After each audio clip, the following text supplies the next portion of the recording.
नमस्कार दोस्तों, स्वागत है आपका हमारे यूट्यूब चैनल ऑनलाइन स्टडी 07 पर।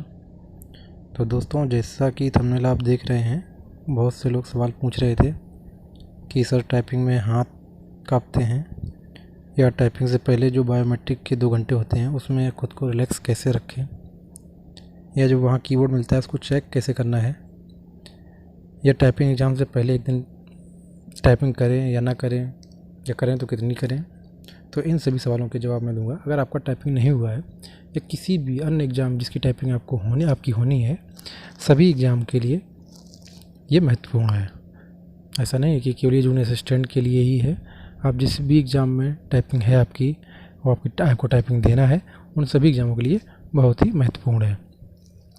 तो चलिए अब हम वीडियो शुरू करते हैं। और वीडियो शुरू करने से पहले जो लोग चैनल को सब्सक्राइब नहीं कर रहे हैं वो चैनल को सब्सक्राइब कर दें। वीडियो पसंद आए तो शेयर ज़रूर करें, और ना पसंद आए तो अपना कमेंट में हमें फीडबैक ज़रूर दें। तो चलिए अब हम एक एक करके सवाल ले लेते हैं आपका। पहला सवाल है आपका, टाइपिंग में हाथ काँपते हैं तो इसके लिए क्या किया जाए। तो देखिए, टाइपिंग में हाथ काँपने का कारण क्या है। कारण एक तो ये है कि जब आप एंट्री करते हैं, बैठते हैं चेयर पर और टाइपिंग करना शुरू करते हैं, तो एक टाइमर जो है वो चलता रहता है। अगर आपने उस पर ध्यान दे दिया तो आपके हाथ काँपना, आपके पैर काँपना स्वाभाविक है।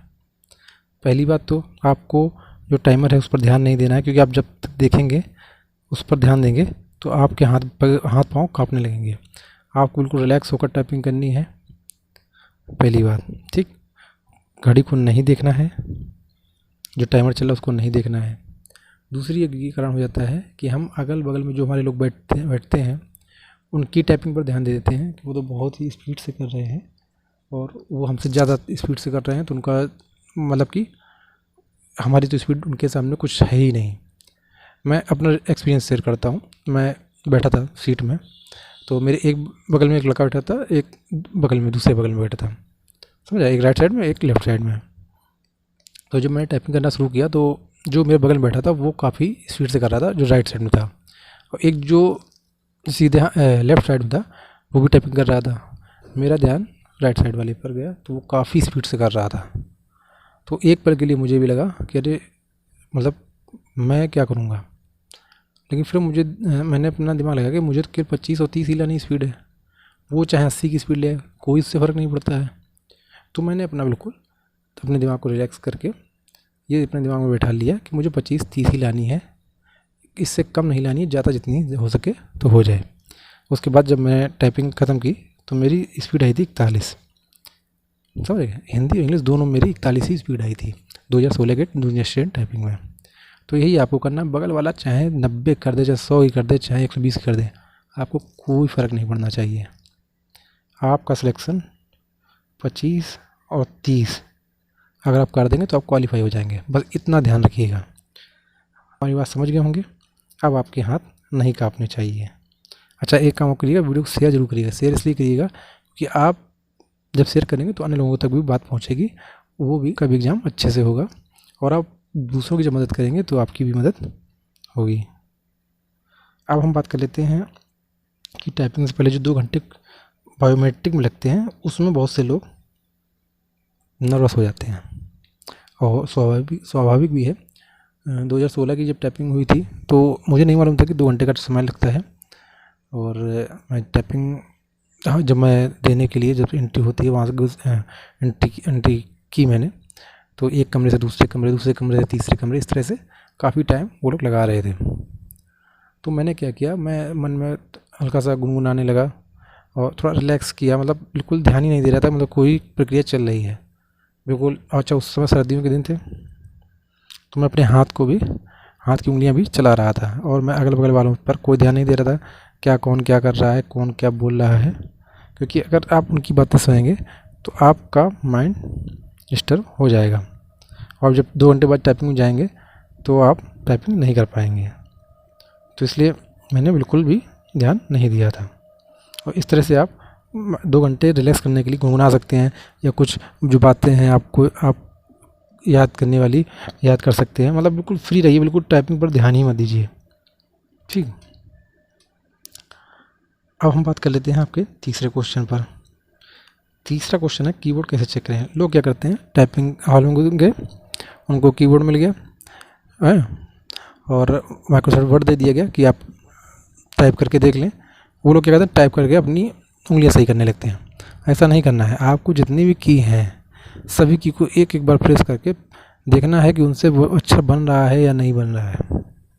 आप समझ रहे हैं। तरीका ये है, जब 10 मिनट आपको मिलते हैं तो आप धीरे धीरे एक एक करके सारी कीज़ चेक करें कि सारी काम कर रही हैं या नहीं कर रही हैं, या कोई ढीली तो नहीं है, या कोई ज़्यादा टाइट तो नहीं है, या हार्ड तो नहीं है। इस तरह से आप कीबोर्ड वहाँ पर चेक करें। और जब कीबोर्ड चेक हो जाए तब आप आराम से अपनी उंगलियां सेट वहाँ कर सकते हैं। अब हम देख लेते हैं अगला क्वेश्चन।